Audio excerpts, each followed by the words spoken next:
Ahead. I know. Wait, something's going on. Okay.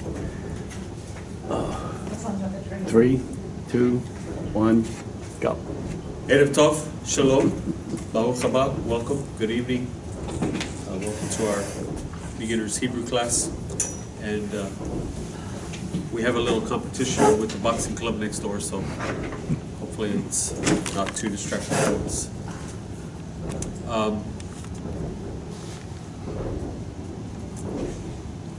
So anyway, I will say we are in our new building.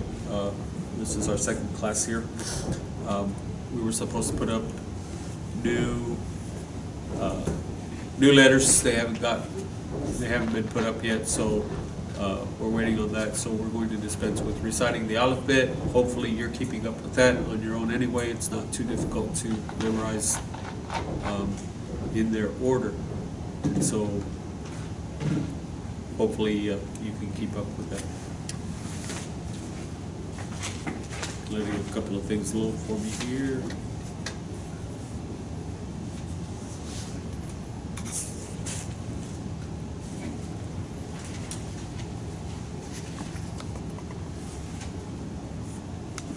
All right.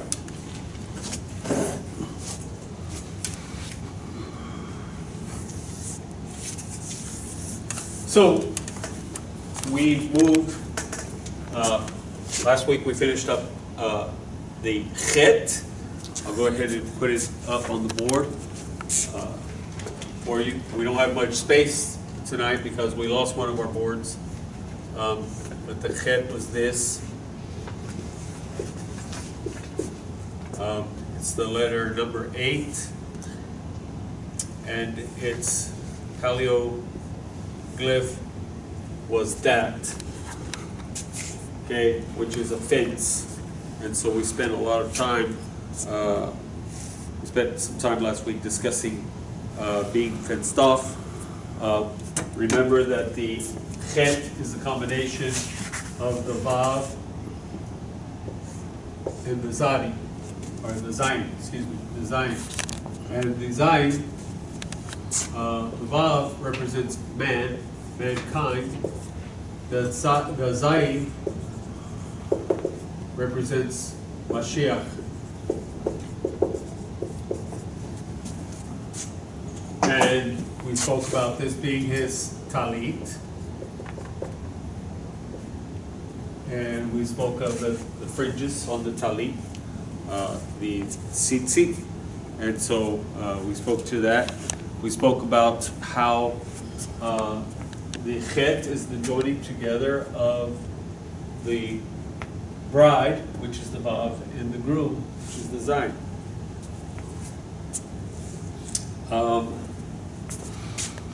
And how the talit is the chuppah,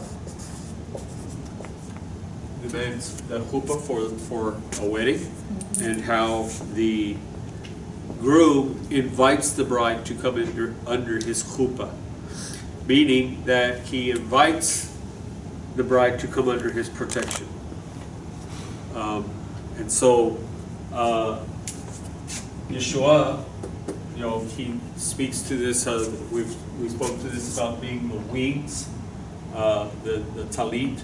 When you spread the talit out, and it has the tzitzit hanging down, those are the wings. And so Yeshua, when he's coming over the Mount of Olives, which we mark this Yom Rishon, this Sunday, which is what is called the triumphal entry, where Yeshua entered into Yerushalayim, into Jerusalem. And he stops and he prays over the city. He weeps actually first, he cries. He weeps and he says to them, Jerusalem, Jerusalem, how I would have taken you under my wings as a mother hen takes her chicks under her wings. And so basically that's what this is about. This is what this is about. And what is really neat about all of this is that the tzitzit represent Torah. In what way? Well, there are 613 wraps and what do you call it? weavings, it adds up to 613 braidings. It adds up to 613, which are the number of mitzvot, commandments, that there are in the Torah. There are two sets of mitzvot, two sets of commandments, one being positive, one being negative. And so on our tzitzit, they're wrapped and braided so that the knots equal 613. So the tzitzit represent Torah. Where did the tzitzit come from? The tzitzit came from the children of Israel. Bnei Yisrael were out in the midbar, out in the wilderness. And God had just commanded them to keep the Shabbat, keep Shabbat sanctified, to keep the Sabbath holy. That they were not to do any work, they were not to kindle any fire, they were not to do these things. And Shabbat morning, someone looks out of their tent door and they see a young man out there, and he's out there picking up sticks so he can kindle a fire, which God had just forbade them. And so they go, they tell Moshe. Moshe has the young man collected. They bring him to the Mishkan, to the tabernacle, and there, people, what are we going to do with him? Well, God said that a person who broke Shabbat was to be disconnected from the people. So what do we mean disconnected? Well, sometimes it means the soul, sometimes it means a temporary disconnection. Moshe said, well, ask God. And so they asked God, and God told Moshe, put him to death. Basically, this was an example. And by the way, this is the death penalty. That's what the death penalty is. It's not just about the killer. It's a warning to others. This is why back in other times they would have public executions, because this is a warning to others. This is what's going to happen to you. And so basically, God told them, put him to death. And so they did. They put him to death. And so it was right after that God told the people. He told Moshe, he says, tell the people that they are to wear tzitzit on the corners of their garment with a thread of blue. So that when you see it, when you look upon it, to see it, you will remember to do all of my commandments that I have commanded. All of the mitzvot. And that's why, so it's 613, because that's how many commandments that the rabbis say we have. And so, to remember to do all of them. To neglect none of them. Yeshua speaks about this when he chastises the Prushim for counting out the tithe of the anise seed and the comino, the cumin, and they count out those little tiny seeds, and they'll count out the 10% of that, the tithe of that, but they're neglecting the widows and the orphans. They're meticulous. They were meticulous, and not all of them. Basically, it was the hypocrisy of the leadership is who he was going after, but they would meticulously count out these little tiny seeds that you almost need a magnifying glass to see. But they were neglecting the widows and the orphans. And so Yeshua's response was, don't ignore your tithe. Should they be doing the tithing, even of their anise seed and their cumin? Yes. But he said, don't do the lesser one and ignore the greater one. Because what is greater? Tithing your cumin seed to God, or taking care of the widows and the orphans in our midst? Taking care of the widows and the orphans. Okay? God can take care of himself. He really doesn't need your comino. He doesn't need your spices. He doesn't eat like that anyway. He's a spirit. And so, but the thing is, what we're saying here, we're not trying to be disrespectful, but putting it on the scale. What's more important here? And so he says, don't neglect this. Yes, tithe your cumin and your other spices, but More importantly, take care of your widows and your orphans. And so he was explaining Torah to them. He was teaching them Torah. He's the living Torah. And so this is what he's speaking to when he weeps, when he says, I would have gathered you under my wings. That he would have gathered them into Torah so that they could live. Remember what Hashem says to Moshe in the Torah, where he says, God says to them, this day I have set before you blessings and cursings, life and death. Choose life so that you may live. In other words, choose the blessing. How do you receive the blessing? Well, you receive the blessing by being obedient. If you're disobedient, what happened to my children when I was raising my children? What would happen to my children if they were disobedient? Did they receive a blessing or a cursing? Not a verbal cursing, but what? Discipline. And so this is the idea that's coming out of all of this. So the talit becomes the chuppah, and it is the groom inviting the bride to come under his protection. And his protection is what? Based upon what? His protection is based upon the fact that he keeps Torah. That's what all of this is symbolizing. So come under my protection as I keep Torah. Okay? If we find, if a woman finds a man who keeps Torah and does so with the right heart and the right attitude, she's found a good man. She's found a good man.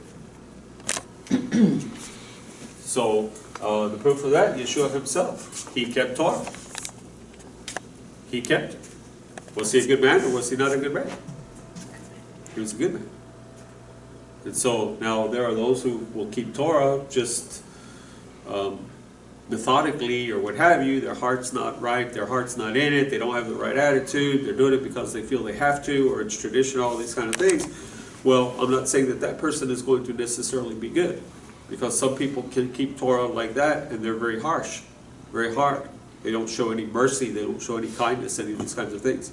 But a person who is keeping it with the right attitude and the right spirit will show mercy, will show kindness, will love his neighbor as himself, all of these kinds of things.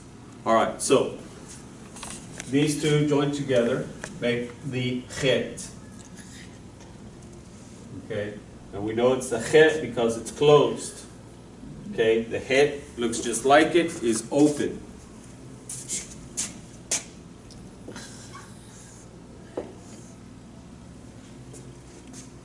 See, I'm missing something here. That's why. I was trying to write on the board last night. I had the whole Modeh written out last night, the first prayer of the morning. Mm-hmm. And as I was writing it out, the board was doing it like this, and I was getting motion sickness. I was like, well, I feel like I already have a sinus infection, and I'm kind of dizzy anyway, and all of that kind of stuff. And then the board waving at me. All right, so this is the het. You notice how close it is to the het. All right, but the difference is the H sound, because it's open, the air goes through. Here, it's closed, so it's a sound. All right. So this is the chet, in effect, represents the relationship between the bride and the groom, but this would be prior to their wedding, probably during their engagement, their betrothal. By the way, in Judaism, a man and a woman who are betrothed, what we would call engaged, a man and a woman who are betrothed are as good as married. They are considered to be married in everything except for the formal ceremony of the wedding, which explains to us why Yosef was going to give Miriam, Joseph and Mary, Yosef was going to give Miriam a divorcement, but they weren't married. They were only betrothed. Or they were, we would say today, they were only engaged. How can he divorce her? Because the sum has already been betrothal, the sum has already been paid. Okay, so the groom has already paid for the bride. They just have not gone through the formal ceremony yet. Probably, usually, because he's building her home for her. And the home is not ready. So he could not bring her into the home until the home was prepared. And so they go through this period of betrothal where she's married to him, but she's still living in her father's house until the time is appropriate. By the way, so what about Yeshua and the assembly of believers? You see how this works. We are betrothed to him, but we're not permitted to go live in his home yet, in his house yet, because it is not prepared. I.e., what? In my Father's house are many mansions, many places. I go to prepare a place for you, and if I go to prepare a place for you, I will come again and receive you to myself, so that wherever I am, there you will be also. Saying what? We're betrothed to him, but the wedding has not yet taken place. Okay? Saying what? So everything is in effect, as good as married, everything is in effect except for the actual wedding ceremony where we go to live with him in his house. Okay? So you remember the parable where he talks about the groom who comes for his bride, and how the groomsmen give up a great shout for the bride to come, for the bride to be awakened, because the groom has come. He's come, in other words, what? The house is finished. And now is the time. And so he comes to take his bride home with him. You can go then into the parable of the 10 virgins, oil and no oil. Meaning what? Prepared and unprepared. All of these kinds of things. So all of that has to do with this. So this is a virgin. The reason why the fence is because a virgin is supposed to protect her virginity.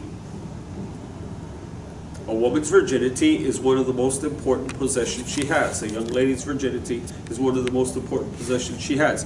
Why? Because you can only give your virginity away one time. And so we're to guard virginity. We're to protect virginity. This also has a spiritual application to us, because we are to be white. We're to be, the bride is dressed in white, standing for purity and holiness, these kinds of things. And she kept herself pure. She kept herself a virgin. Today, all of that's thrown out the window. But there was a time when that's what all of this meant. Yes? How old was the child or the girl when she became known about her prized possession and virginity? How soon were they told or taught that? I'm sure at an early age. They were raised up in a Jewish home, what we would say call today an Orthodox Jewish home. Back then, in a normative Jewish home, you're given Torah every day. You're taught Torah every day. Because we learn of Jesus at the age of 12, he's already speaking. Correct. About prophecies to the Pharisees. Correct. And so in that story, I learned that at the age of 12 is the age of accountability. Where Correct. you're responsible. Correct. Accountable. That is the bar mitzvah, by the way. Is that applied to the Yes. female as well?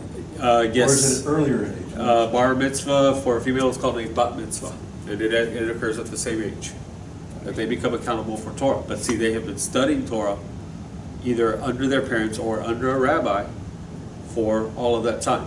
Before that time? Yes, up until that age. So by the time they become accountable, by the time of the bar mitzvah or the bat mitzvah, they are already, in an Orthodox home, they're already well versed in not only Torah but in Talmud. So not only Torah, but the explanations of it. Not saying that they know everything, because the education continues. In fact, you're not permitted to be a teacher, you're not permitted to be a rabbi, or you were not permitted to be a rabbi until you turn 30, because you're still learning. But this is from the very first thing that happens in the bringing forth of children. One of the very first things that happens is the circumcision on the 8th day. And one of the things that the father does, the circumcision of his son, is he takes his finger and he dips it in a glass of wine, and he places the drop of wine on the baby's tongue. And he says a special blessing, which speaks to the sweetness of the Torah. And so from that point on, that child is being taught Torah. So they're very well versed. And they would be in Yeshua's time. Now Yeshua was an extraordinary example in that he was able to confound not just the rabbis, he was able to confound the sages, the rulers of Israel. Number one, by his ability to answer their questions, and number two, by asking questions that they could not answer. And so, and the reason for this, we spoke to this in last night's class actually, because the rabbis teach that every soul is taught Torah. Every soul was created at the same time and exists under the throne of God. All the souls exist under the throne of God. You remember Yochanan, John speaks to this in the book of Revelation, that the souls who are martyred, those souls, the people who are martyred during the Great Tribulation, these return back to God and they live under his throne. And so basically, the idea is there that it's not some mystical thing. And what are they doing there under the throne? Well, the sages tell us that they're learning Torah. What are we going to be doing when we return to God? We're going to be learning Torah. Well, if you're learning Torah under the throne of God until the day of your birth, how come you don't know Torah today? How come it is that when a child is born, then they don't know Torah? And so what the sages say is, well, there's an angel there, and he wipes your memory so that you do not remember until you get back. Then you remember. But the idea is that because this is the teaching that every person actually already has Torah. So what civilization does not know? They may not call it the Ten Commandments, but the laws, the rules are the same. And you're not to steal, you're not to murder, you're not to do this, you're not to do that. And they may vary in degrees of from one people to another, but every human being has this understanding in them. Okay? So basically, it's the whole purpose of our being here is to bring all of this back out in us in order for us to apply it and use it. But you have to learn it. You have to relearn it, according to the sages. You have to relearn it so that you have the choice to apply it or not. Okay? So anyway, that's a little rabbit trail there. But the reason why I'm telling you this is because Yeshua was so far advanced in all of that. And so somebody asked the question last night, so he did not have his memory erased? And my response is, how can he have his memory erased? He is the living Torah. He wrote the Torah. He's the author of the Torah. Therefore, he came down with this full knowledge and understanding. Therefore, because he is the author of the Torah, he knew what he meant when he wrote it. Because he is the author of Torah, he was able to answer the questions that the sages had for him. And he was also able to ask them questions that they could not answer. But as a human being, he had to make the effort and discipline in order to learn it. Exactly. Learn the Torah. In essence, yes. But what the idea is that he already, because he's the author of Torah, would he have to relearn it? No. It's already there in his soul and his spirit. Okay, so now the age of the ladies, of the girls, Basically, back then, things were quite different than what they are today. People had to mature much more quickly back then than what they do today. Today, you know, we consider 18, 21 to be an adult. Okay? So,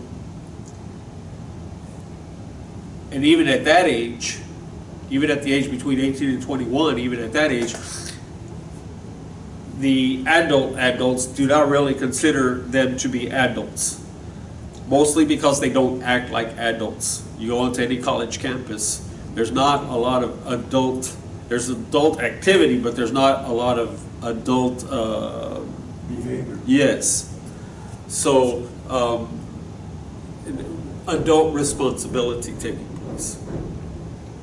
Okay? And psychologists tell us that the reason for this is because the brain is not fully connected. All the synapses of the brain, when you're born, the synapses are not connected. As a child, as a baby learns and grows, these synapses begin to connect. They make paths in your brain. And so they begin to connect, like my grandbaby, Kara. Her dad would sit there for hours and go, "Daddy, daddy, daddy, daddy, daddy," till I was like, you know, and so, but he did that, and he would just say, "Daddy, daddy, daddy, daddy," over again. Now that's all she says. Da da da da da da da da da da da da da. Why? Because she heard this. The connection was made. And she'll go, "Daddy," and she'll go, "Daddy," and she'll say it over and over and over, just like he was doing. Was the connection made that he's talking about himself? That he's referencing himself? Maybe, maybe not. It's a word that she knows, that she's picked up, because it was repeated to her for so long. And so the synapse was connected in her brain for that word. Josh sings to her, he would sing to her the theme of Darth Vader.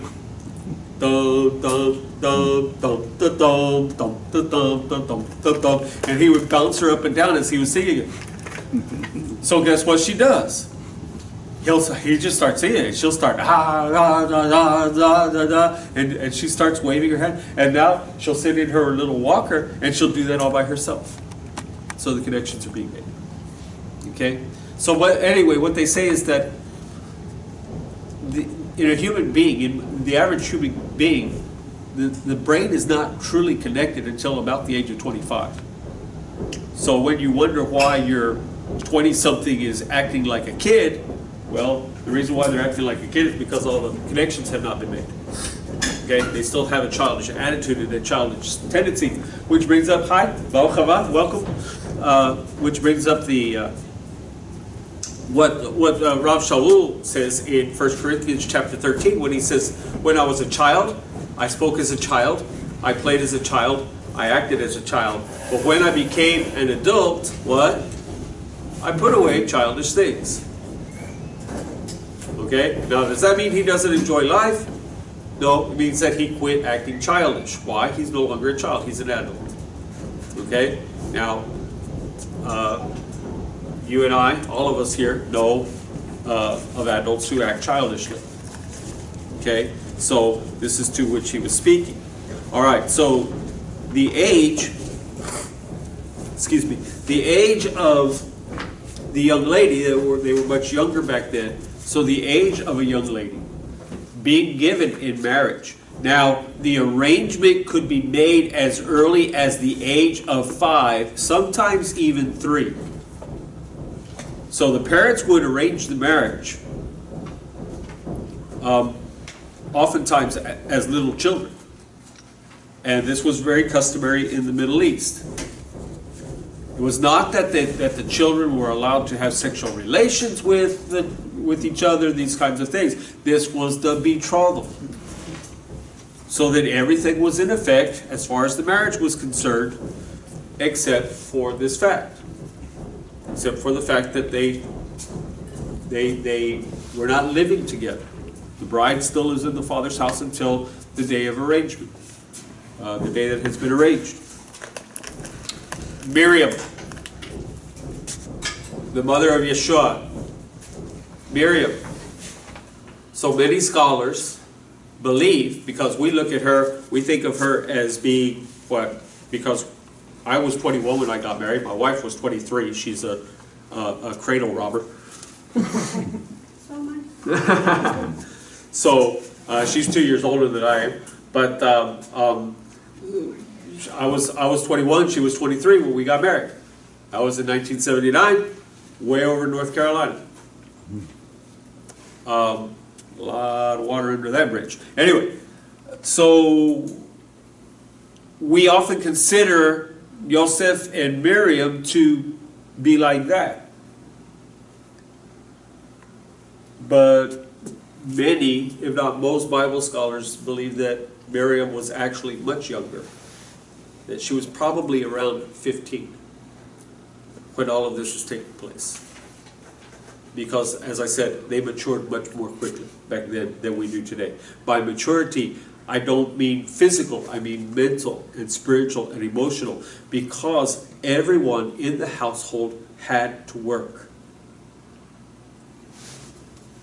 They lived, other than the wealthy, most of the people, it was an agrarian society. They were farmers and shepherds and such as that. We know that Yeshua was what? His father was what? Carpenters. Okay? So these were not wealthy people. So what? So, kind of like the Amish.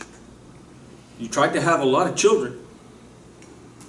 And as soon as they were able, the children were out helping on the farm. But don't think that this was uncommon. It was very common here in the United States. I was put out in the field when I was 6 years old. As soon as I was able to control the hoe, right? Chopping the weeds in the cotton field. And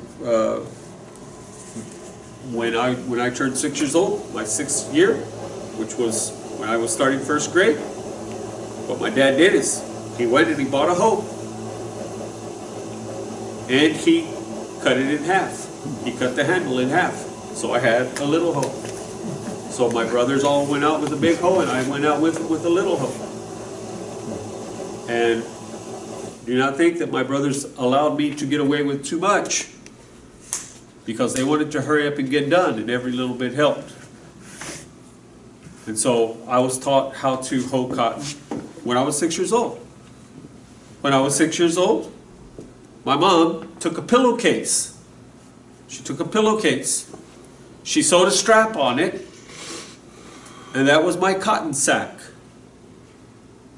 When I was 6 years old, I started picking cotton at the age of 6. And I was sent out to the field with my brothers to pick cotton. Now, at that age, summers were hot and hard. So a lot of times I would sit on my older brother's sack, and he would make a deal with me. He says, "You can sit on my sack if you help me pick." And so I would be sitting, he had one of those it was a long canvas sack. You can look them up on the internet. It's a long canvas sack.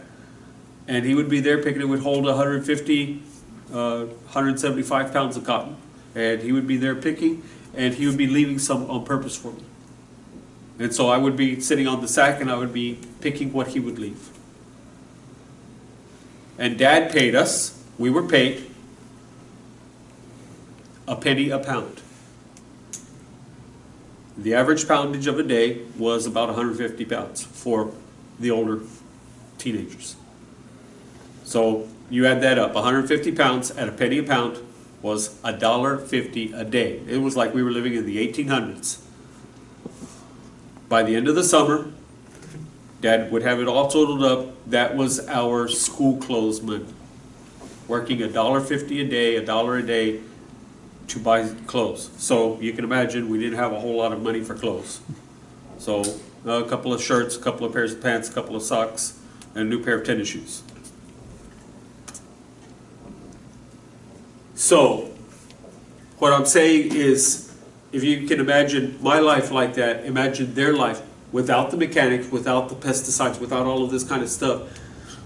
They're out there taking care of the field. The children are out there. David Chamelech, David the king.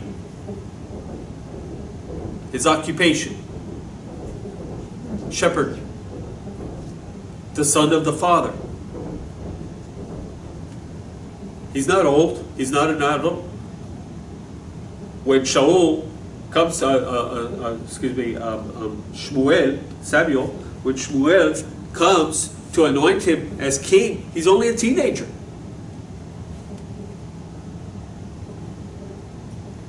When he kills Goliath, he's only a boy, meaning a teenager.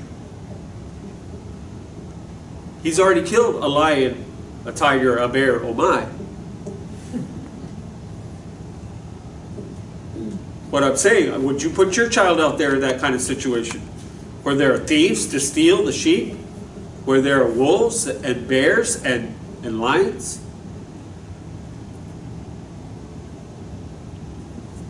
And the lions of Israel, they're like the mountain lions in the west. They think nothing of jumping on you from a tree. The truth is, we have come to a position where we shelter our children. We're overly protective of them. Therefore, they mature much more slowly than what people did in the past. You know, Wilma started working in a factory when she was 15 years old. My wife. And that was in the 60s and 70s, late 60s and 70s. Today, so Miriam was probably about the age of 15. Now imagine a 15-year-old, even though they would be considered more mature, more adult-oriented than our 15-year-olds today.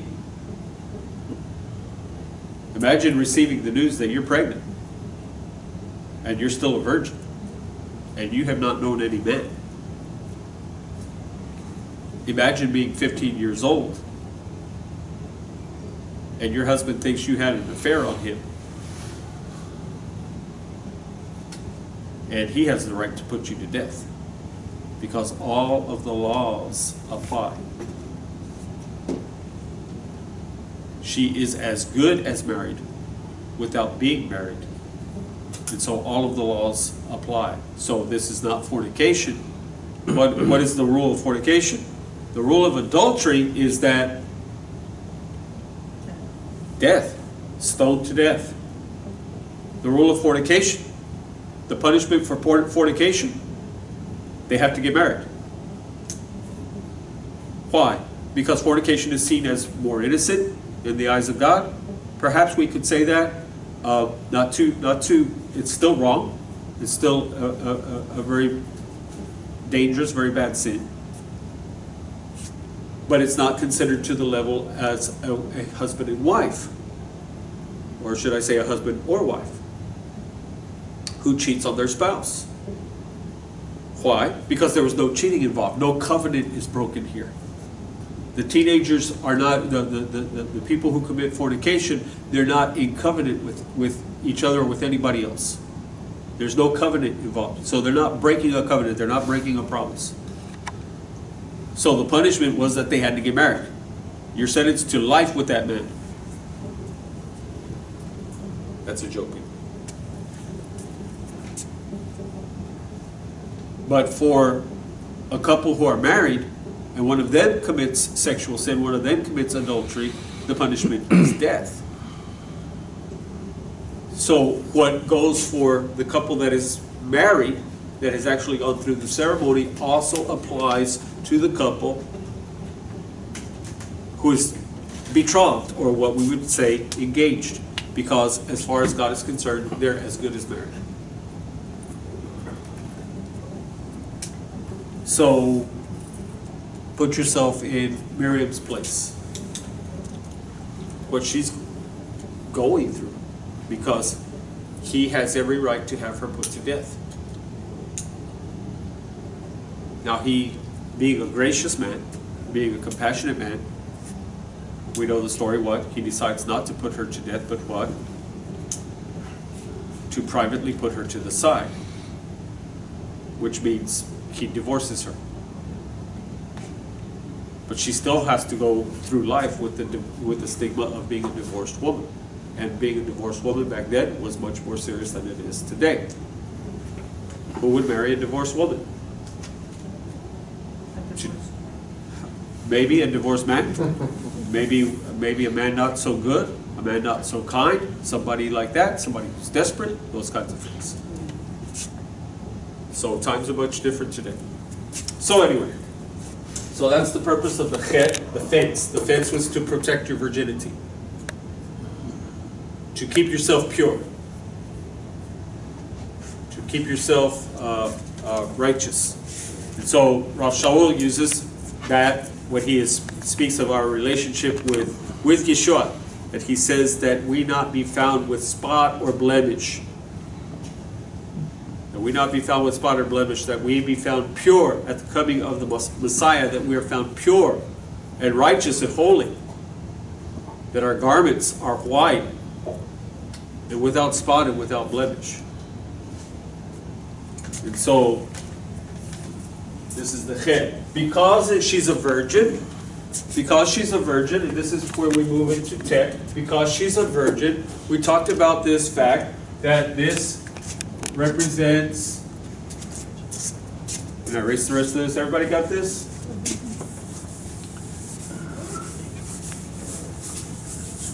So the chet, she's a virgin. So this represents potentiality.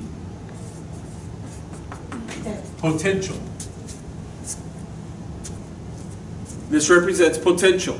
Because as a virgin, the husband and wife, the bride and the groom, in their betrothal, in their engagement, one of the things that they're going to discuss, and probably frequently, is children. Do you want to have children or not? How many children are we going to have? What are we going to name them?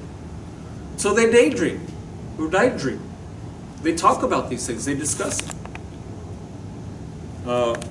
When my cradle-robbing wife and I were dating in college, neither of us had any money. And so our date consisted of walking around the campus. There were certain areas that were designated for dating couples to go, where they would not be alone and these kinds of things. You know, it's nighttime, you stay in the lighted areas and these kinds. So we would walk around the block. And we would just walk around the block for 2 or 3 hours. We'd just be walking around the block. And sometimes they had little park benches, and so we'd sit there for a little while, and then we'd get up and we'd walk some more, and we'd talk about everything under the sun. Talk about what our wishes were, what our desires were, what kind of life we wanted to have, and all of these kinds of things. And of course, then the discussion of children. Now, she doesn't have a child. We don't have children. We're only dating and then engaged. We don't have children. But the desire is to have children. And so that is why this is called potential. Because every woman has the potential to bear children. Every woman. Even those who are barren have the potential. What do you mean they have the potential? Well, I could use Avraham and Sarah for the example. Because remember that Sarah was exactly that. She was barren. Her womb was closed. She could not bear children. And then on top of that, she's 90 years old. So what does that mean? She's way postmenopausal. Right? She's beyond the age of bearing. Not only that, but her husband Abraham, he's 100 years old. So he's beyond the age, basically he's beyond the age of producing, of giving seed. This is why the rabbis tell us, the sages tell us, this is why when Hashem tells Abraham, you're going to have a son, Sarah is in the tent, listening at the doorway, and she giggles. So from there on, Abraham called her Giggles. She giggles. And this is why the name of their son is Yitzhak. Because Yitzhak means laughter. Why? Because Sarah laughed. And God calls her on it. He says, Sarah, why are you laughing? And she says, oh my Lord, I did not laugh. And he goes, oh, you did laugh. I heard you. So the sages say, why did she laugh? The book of Hebrews verifies this in chapter 11. Why did she laugh? She laughed because she's an old lady, he's an old man, and the idea of the Hebrew of what she says to herself, the idea in the Hebrew is this: can my old man pleasure me in my old age? That's what she says. Can this old man bring me sexual pleasure in my old age? And that's why she giggled. That's why God didn't come down hard on her. She thought it was quite humorous that she was going to have sexual pleasure as a 90-year-old woman and get pregnant and bring forth a child. But she wasn't really believing it. She just thought that it was, how would you think? What would you think? I thought she had laughed because of her old age, though. Yes, that's what. But it's because of that. Yes. So that the book of Ivri, the book of Hebrews, tells us that they were as good as dead, and yet God brought them to life. You remember the hay, and I showed you the hay, meaning the breath of God, and He breathed into them the breath of life, so that He puts it. His name was what? First, his name was what? Avram. And God changes, He puts a hay in there. He changes his name to Avraham. This is the hay that we had over there. Her name is Sarai. And God changes her name to Sarah. This is the breath of life. This is the breath of life. Okay, this is a hay. If you're writing this in Hebrew, it would look like this.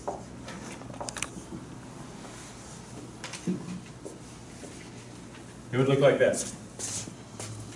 Okay, so this is a sin, a resh, which we haven't got to yet, and a hay. Here's the hay, the breath. Okay, Avraham, same thing. Let's see. Aleph, Bet,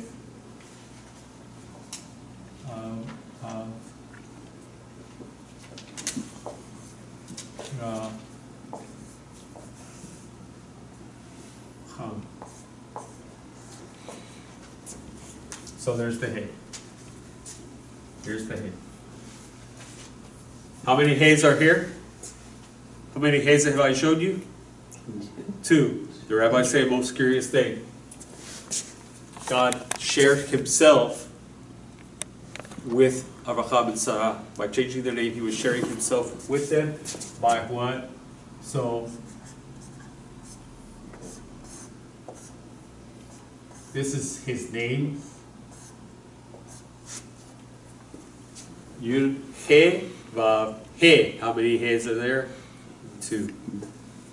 He took the first He, and He gave it to Abraham. He took the second He, and He gives it to Sarah. And He changes their name, and He brings them to life. i.e., He makes them teenagers again.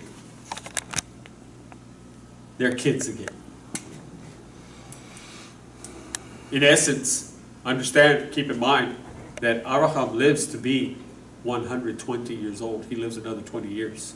He lives long enough to see Yitzhak brought to maturity.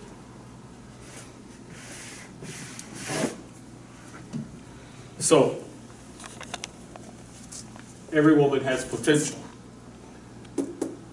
Our own Nora here is good evidence of that, because her becoming pregnant was a miracle. She could not have children.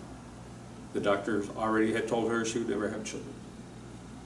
And then on top of that, her health issues, she's a diabetic and everything like that. And yesterday, Wilma sends me a text, they taken her to the hospital. False alarm. So she came to class last night, I told her, faker! Pulling Joey's leg like that, what's the matter with you? Scared everybody to death. But what? She's almost full term now. Huh? I think it's in a couple of weeks, something like that. She just got a little bit to go. They want to take, they're worried because of the diabetes and everything. So we pray for her, but this whole thing is miraculous. It's miraculous. The doctors did not think that this was going to happen at all, that the baby was not going to survive. So, don't tell me it can't happen. It can happen and it does happen. That's potential. You see, when I say that every woman has potential, that's what I'm talking about. You remember that Shmuel's mother had her womb closed. You remember that Rachel had her womb closed. The mother of Yosef and Benjamin. So, these things can and do happen. God's in control. There's nothing that is too difficult for Him. There's nothing too hard for Him. He's in control. So what does this mean? When in our relationship with Yeshua, because you see, the Chet is the combination. I showed you. It's the combination of the Vav and the Zayin. Horrible Zayin there.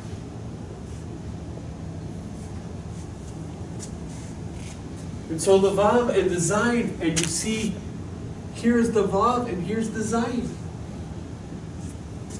And they come together.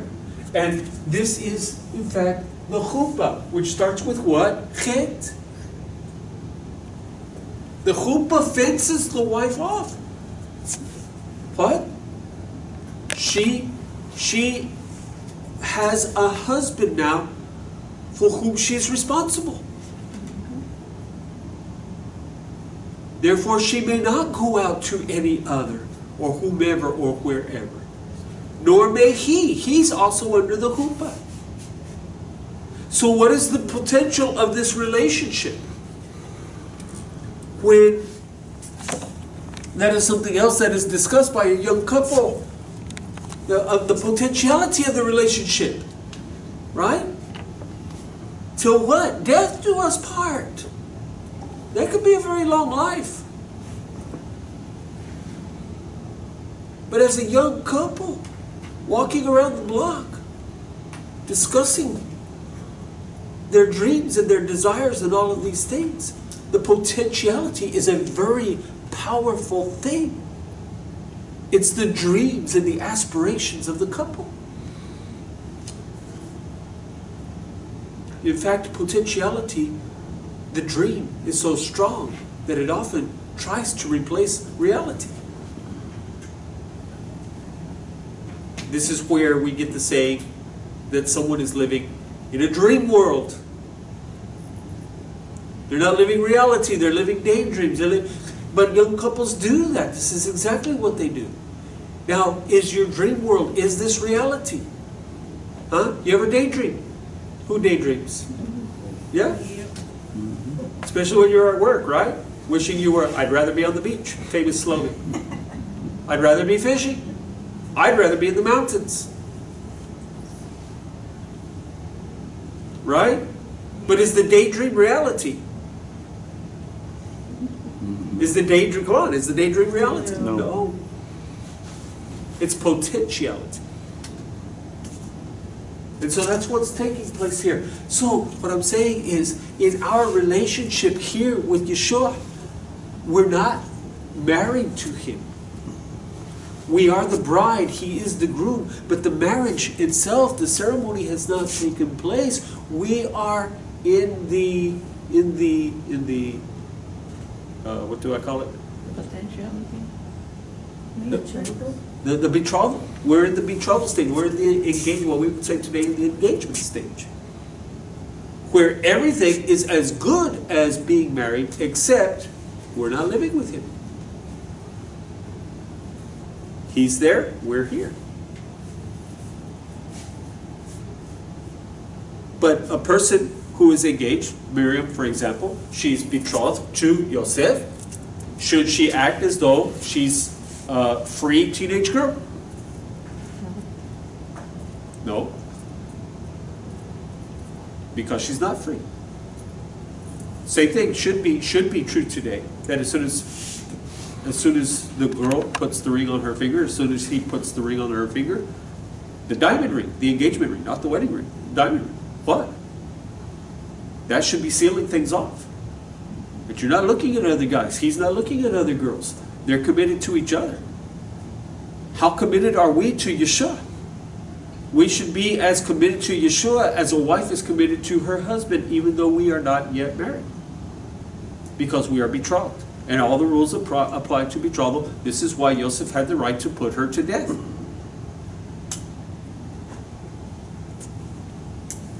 So are we as committed?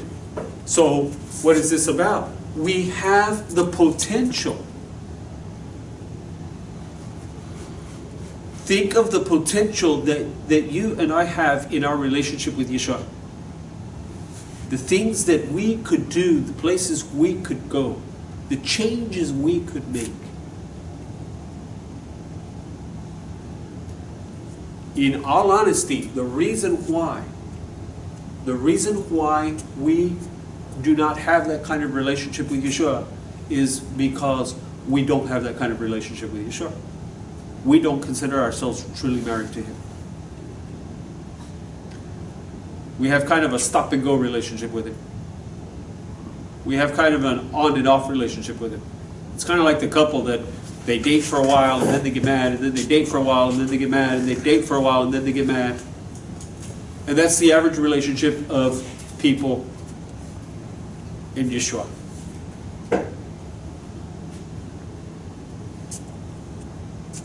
We're not that committed to Him.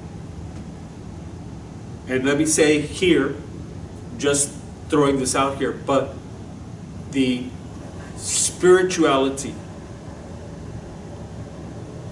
the spiritual relationship, the spirituality of this nation is not what many people think it is. Most people who consider themselves to be believers in this nation, they're not there. They're not there. They're not that committed. This is why, what does Rav Shaul say? That hearing that before Mashiach comes, before the Messiah returns, that there will first come a great apostasy, a great falling away. He says great, not a few here and there. Most will fall away. How? Why is that possible? How can this be? It is because we are not that committed to Him. We do not have this kind of commitment. We're teaching on the Tree of Life in the Wednesday night class. And y'all can go back and look at last night's video. It's on the Facebook page. It's not on the YouTube, but it's on the Facebook page. Gary's been sick. We pray for him. So he wasn't able to make it last night. But we discussed this. Of how committed are we? Because in order to climb the Tree of Life requires more and more commitment. Anybody can say that they're a Christian. Anybody can say that they're Hebrew roots or Messianic or whatever. proof of it is not what comes out of your mouth. The proof of it is what comes out of your life. There are reasons why Yeshua said, take up your cross and follow me. There are reasons why Yeshua said, ask Kepha, if I go here, are you willing to go here? If I go to the death, are you willing to go to the death with me? How far committed are we? Are you willing to die? As I mentioned last night, it is a wonder. It's a wonderment. You think that those people back then did not really have their full trust in God and their full trust in Yeshua as Mashiach. Of the 12 disciples, one committed suicide. The other, there was one who survived into his 90s, and that was Yochanan, John the Beloved. Remember, he was approximately 90 years old when he had the revelation of the island of Patmos. All of the rest of the Talmidim and many, many, many other followers were put to death. They were put to death. They died. And many of them died horrendous death. Even John, though he survived, we're told that at the age of 90, he was dipped into a vat of boiling oil, and he survived. Kepha, tradition tells us that he was crucified upside down. Rav Shaul was beheaded. Thomas was killed. Tradition tells us in India. Matthew was killed, we're told, in Africa, because they were going into all the world to make converts. The message was not well received. James and John, the sons of thunder, were executed only weeks after the resurrection. Only weeks after, I should say, Shavuot. Stephen, was stoned to death also shortly after Shavuot.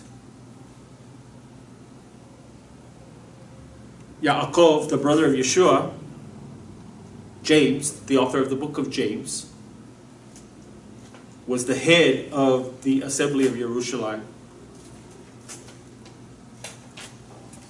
And he is spoken of very well, even in the Talmud. In fact, his name, they called him Yaakov, Chatzadik. Yaakov, Jacob, the just. And he was known for his compassion, his help of the poor, and all of these kinds of things, but he eventually also was executed.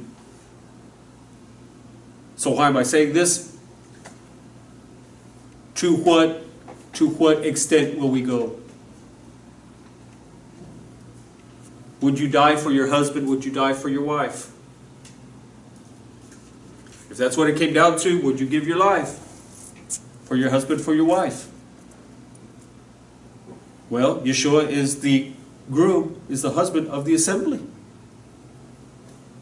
Not only that, but understanding that they looked forward to this. They looked forward. They anticipated it. So that what? The book of Acts tells us that they counted it all joy. They counted it for joy to be able to suffer for his name's sake. That to them, it was not a cursing to suffer for him, it was rather a blessing. Why? Because to suffer for him meant greater pleasure in the world to come. So that Rav Shaul even goes to the extent of saying, what? For me to live is Mashiach, but to die is gain. He's saying it in a very faithful way, not to misunderstand what he's saying, but basically what he's saying is, I'd rather be dead than alive right now. I would rather be there than here, is what he is saying.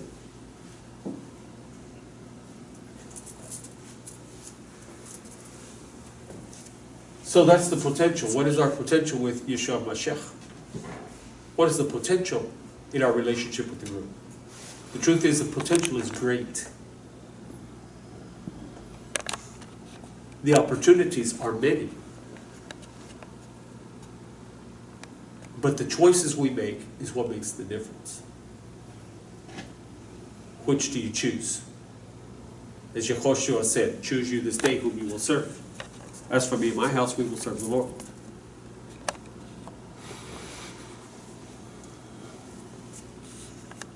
When they entered into the land, Yehoshua took them between the two mountains. And the one mountain was called the mountain of righteousness, the other was called the mountain of wickedness, the one was called the mountain of blessing, the other was called the mountain of cursing. And they chanted, he had them chant back and forth to each other the commandments. You shall do this, you shall not do that, you shall do this, you shall not do that. The blessings and the cursings, and they were shouted back and forth across the valley to each other. I have set before you life and death. I have set before you blessing and cursing. Choose life and you shall live. Potential has to do with choice. You have to choose. And sitting on the fence is a choice. You cannot sit on the fence. Sitting on the fence is a choice. Why? Why do I say that? You are either for him or you are opposed to him. You're either for me or you're against me. He said, he who is not gathering in is scattering abroad. You cannot sit on the fence. There is no middle ground. This decision, yes or no, black or white. You have to choose. It's all about choice. So that's the potential. Tet.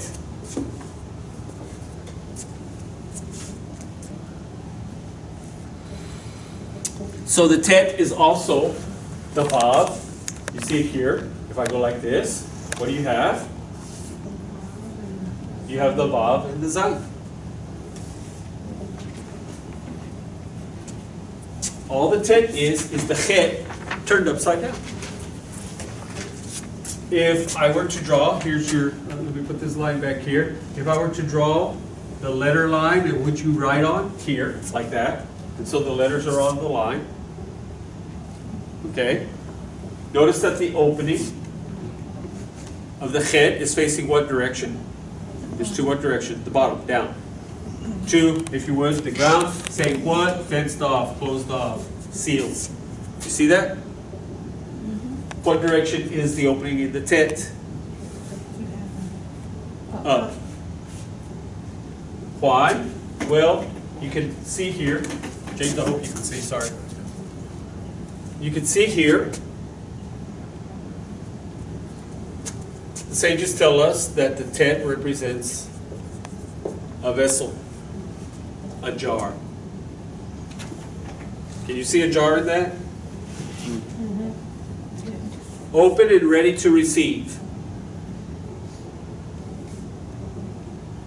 What is this vessel that is ready? What is this vessel that is ready to receive in potentiality?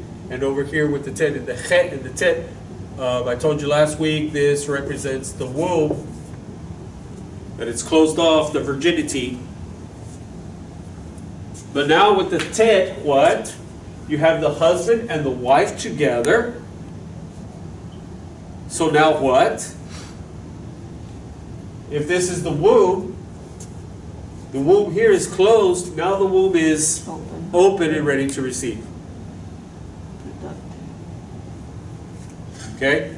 In other words, they're in a relationship and they're ready to conceive. She's ready to conceive. She's ready to bear children. This is also the womb.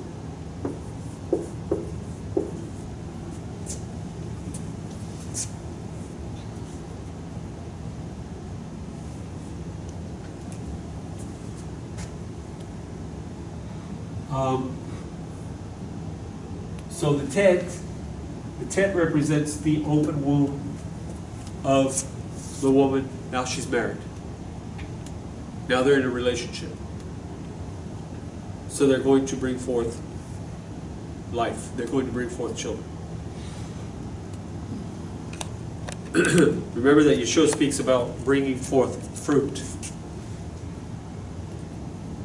Making new life. Making disciples. This kind of thought that He tells Nicodemus in John chapter 3, he says what? Do not marvel that I say to you, you must be born again. So our responsibility in this relationship, our responsibility is to bring forth new life. What is it that Rav Shaul, that the Apostle Paul calls Timothy? He calls him my son in the faith, because he brought him spiritually to life. What is it that Kepha, that Peter says? He calls them my children. Yochanan, in John chapter 1, he calls them my little children. And so that's the idea that's taking place here, that we are to bring spiritual life in our relationship. This is the purpose of our relationship with Yeshua. What is the purpose of the relationship between the husband and wife? What is the very first commandment for the husband and wife? To be fruitful and multiply. To be fruitful and multiply. And so, Rabbi Salman of Liadi, very famous rabbi, back in the Middle Ages, he said, the purpose of every Jew is to make another Jew. Say what? Go make converts. This is our responsibility. It's not the responsibility of the pastor, the rabbi, the whoever, the teacher, whoever. It's every believer's responsibility. If you are in this relationship with Yeshua, it's our responsibility to make converts, to bring forth life. And so that's what's going on here. So we have the Yud. We're not going to get into Yud tonight except for this. Look at the Yud. And if I place the Yud here, now what do I have? Huh? A baby, yes. Okay. This is the seed attached to the wall of the womb. This is exactly how a baby comes to be. The seed of the man enters the womb and attaches itself, enters the egg, attaches itself to the womb, to the side of the womb, and now you have an umbilical cord. This is why the Yud is next to the Tav, or the Tet, excuse me. This is why the Yud is next to the Tet. This is the relationship. This is the baby. So you have what? You have father, you have mother, and now you have child.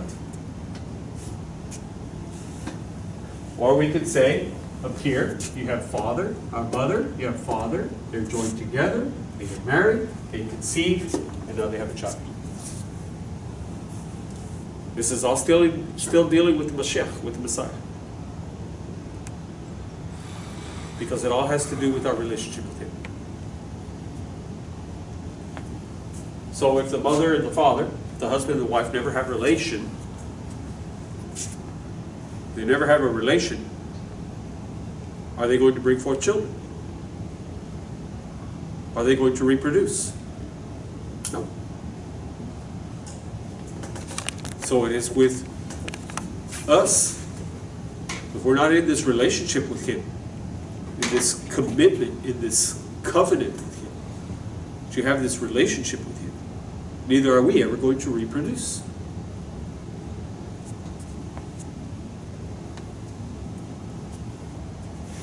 Would you say that this explanation you just gave us is an illustration of the born-again experience? Yes. In John 3? Yes.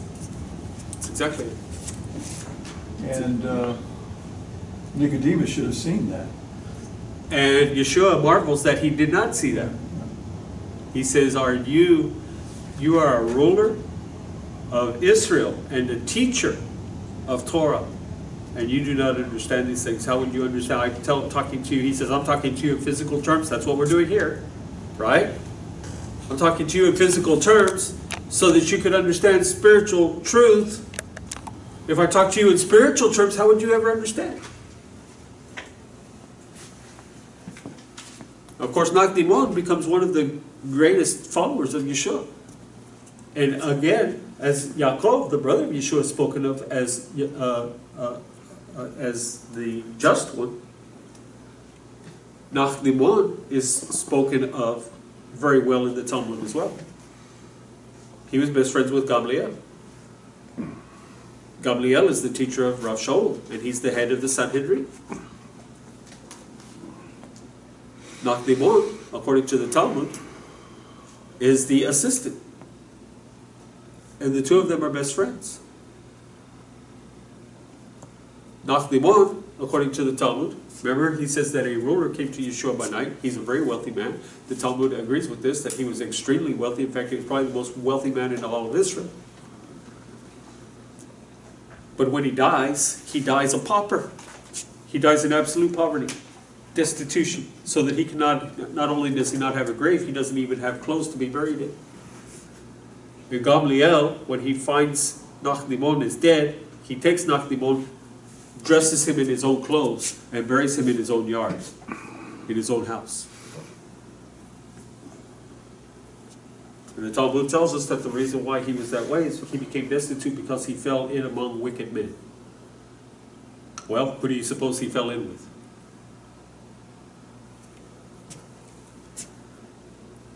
Who would the Sanhedrin consider to be wicked men? James, John, Peter, Matthew, Luke. He took his wealth away, or? He lost everything. For one thing, back then they lived in commonality. So many of the wealthier people distributed their wealth among the poor. Then he loses his business dealings, his business associations, because of his association with Yeshua and the disciples. So people quit dealing with him.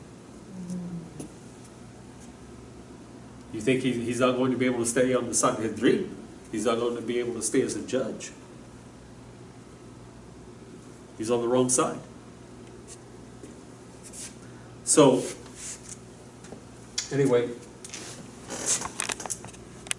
so if this is potential, then this, the pregnant womb, is what? Reality. This is the reality. Now what? Now it's real. So Nora has already named her baby. She already knows that it's a male, and so she's named it. His name is Hezekiah. In Hebrew, his Hebrew name is Hizkiah. Say Hizkiah. Hezekiah. Hizkiah. So now what? The dreams and the hopes have come to fruition. They've come to reality.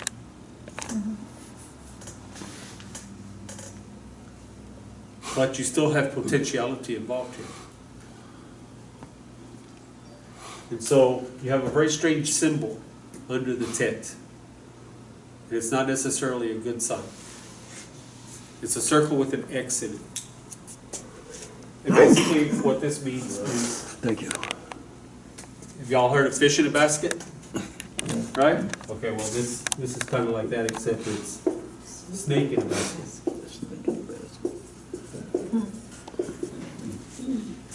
Cobra. Cobra? Probably, since they're over there. So why snake in a basket? Why is that a snake in a basket? Why would that? We're talking about having a baby, all of these things.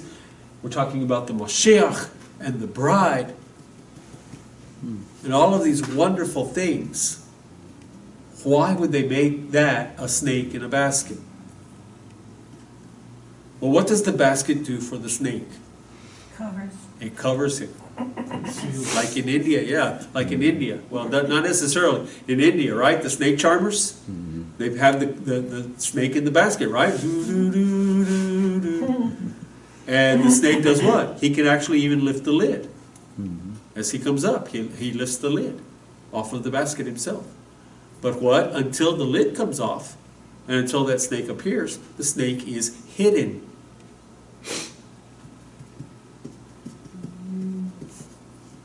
Saying what? Go back to potentiality. You have the potential to do good. You also have the potential to do evil. The thing about the evil is it can be hidden behind the good. Satan represents the snake. Huh? Satan represents the snake. Yes. Okay. If you see a fancy tet, it actually kind of looks like this. And this side has 3 crowns on it. And it looks something to that effect. Much fancier. But that's the rough outline of it. You notice that it kind of looks like what? Like a snake.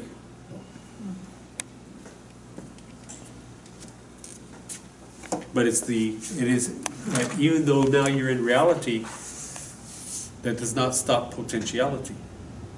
And that evil is hidden within every single human being. That we all still have the potential for evil. What this also means is this. Okay, so what's inside the womb? The baby. Do I know how my children are going to turn out? Nope.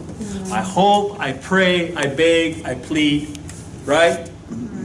I reward, I discipline, I do everything I can within my power to bring forth good children.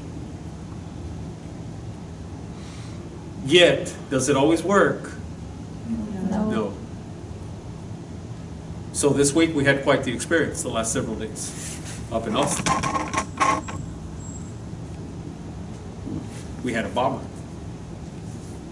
He had 7 bombs, 7 packages to set off. How many went off? Like 4.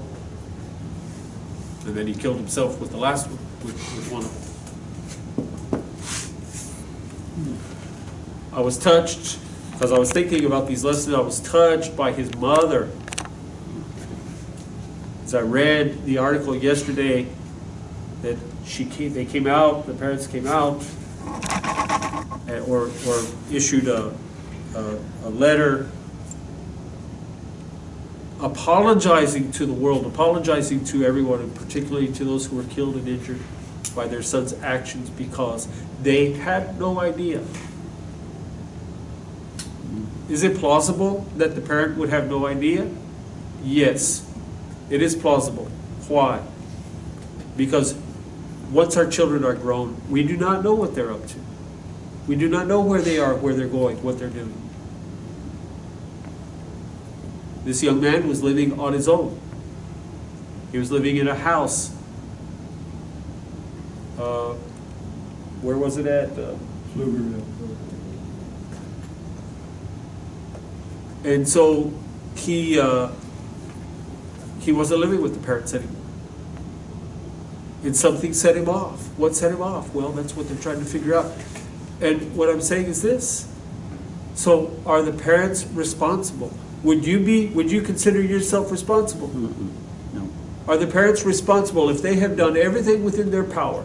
They raised him right, they trained him right, they did everything within their power to ensure that he came out to be a good young man. You see, there comes a point where you're no longer responsible for your children or for their actions. Everybody has to make a choice. Even my children have to make their choices.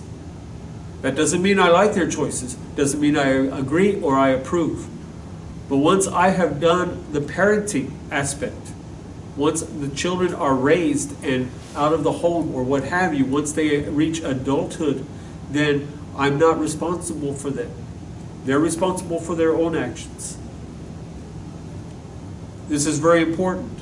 Why? Because when you were pregnant with your child, not talking to the men, of course.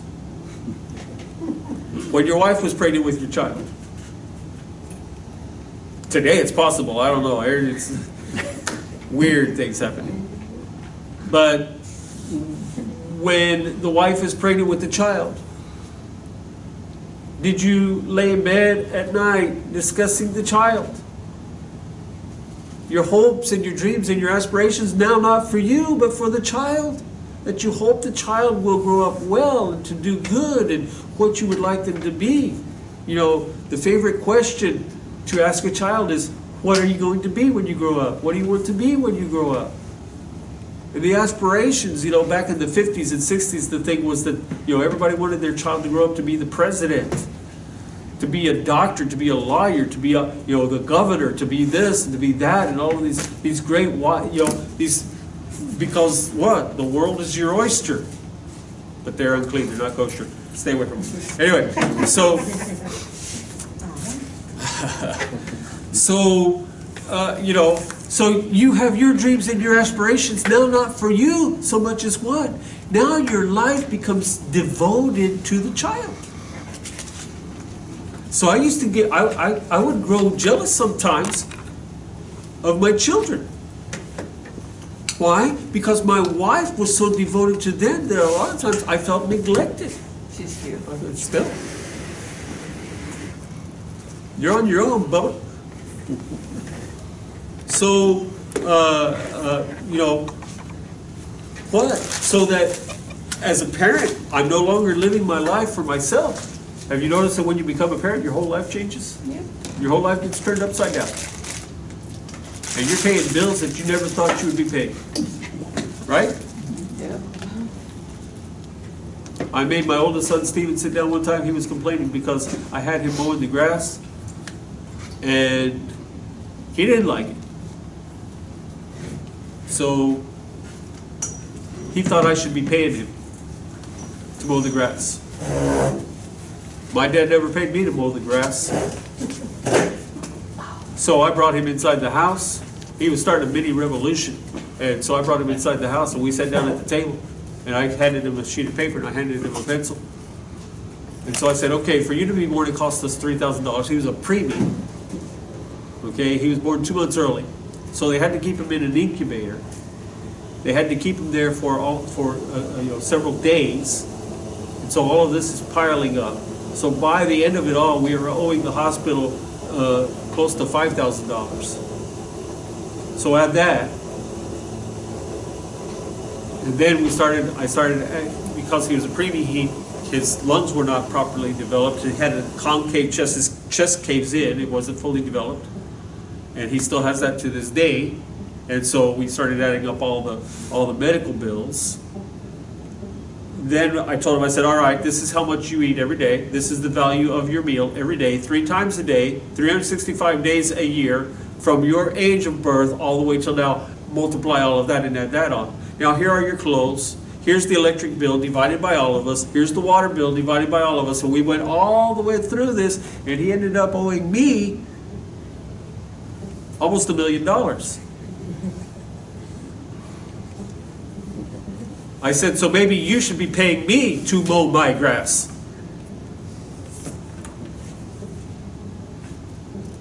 He did not like that. He did not appreciate it. I was very tickled and I was very touched when he came up to me one day and he said, Dad, do you remember that day when you made me sit down at the table and add up what I cost you, Mom? I said, I'll never forget it. He said, well, I did that to our daughter yesterday because she was complaining that we were making her do the dishes and we weren't paying her. So, where we're going to close here, where I was taking all of this is this. Your children are also potential. What is their reality? That is yet to be seen. There's a snake hidden in the basket.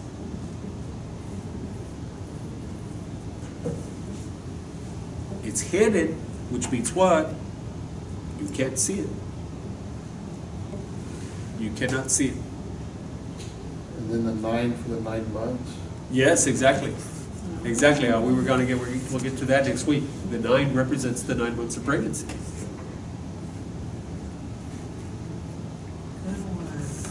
All right, so you get to move to the front of the class. But the thing is this, I have to choose for myself. You have to choose for yourself. And you cannot make the children's choices for them. They have to choose for themselves. And what they bring about to reality in their life. When we bring a new believer or a new convert or a new student into our presence, into the assembly, I cannot make that person do something, to do this or to do that, to live this way or to do that way. All I can do is teach. I can teach them and live it in front of them. But they have to make the choice to go that direction or not go that direction.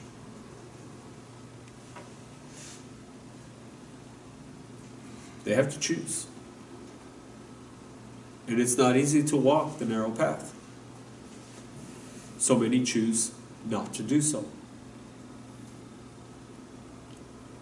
The old saying, you can lead a horse to water, but you cannot make him drink it. Oh, I think of the Proverbs 22:6, train up a child in the way that you would have him grow, and when he is old, he will not depart from it. That's a proverb. It's a proverb. Yes, but what I'm saying is, that's a proverb. But isn't that a promise too, that God gives to us, to the parents? You can take it that way, but understanding that it's a proverb, it's a saying. Yes. Okay, it's like what I just said. You can lead a horse to water, but you can't make him drink. Okay. Every child still has it. This is the dichotomy that we do not understand between being chosen and free will. That God has everything planned out for your life, and yet you have the freedom to choose. Yet your freedom to choose does not violate God's plan. How does this happen? How does this work? I will tell you, I do not know, and the rabbis will tell you, we don't know. We don't know how this works. But I think at the end of the day, everybody is responsible to make your own choice. Exactly, that's the point. Everybody's responsible for their own choices. Okay? Because I can tell you that there are parents who, in my own family, there are parents who worked hard to train up their children correctly, properly, appropriately. All of these things, they did their very best. And then the child turns around, turns out to be not so good. Okay? So that's why I say be careful, understand that this is a proverb. It's a saying that was popular in the time. What the book of Proverbs is a book of sayings that were popular in the days of Solomon. Basically, that's what it is. It falls in as scripture. It is in scripture, but Torah is scripture. So it's not trying to be disrespectful, but it's kind of a lesser category of scripture, because the whole foundational point of scripture is the Torah. I just don't want to think of it as though it has no relevance to our... Oh no, it has relevance. Yes. Absolutely. You must train up your child Yes. the way he's supposed to go. But my point tonight is, even when you do that, your child still has the right to choose. It's kind of like, we were talking that the age of bar mitzvah is 13 today. Okay? So, you've heard of the Amish, right?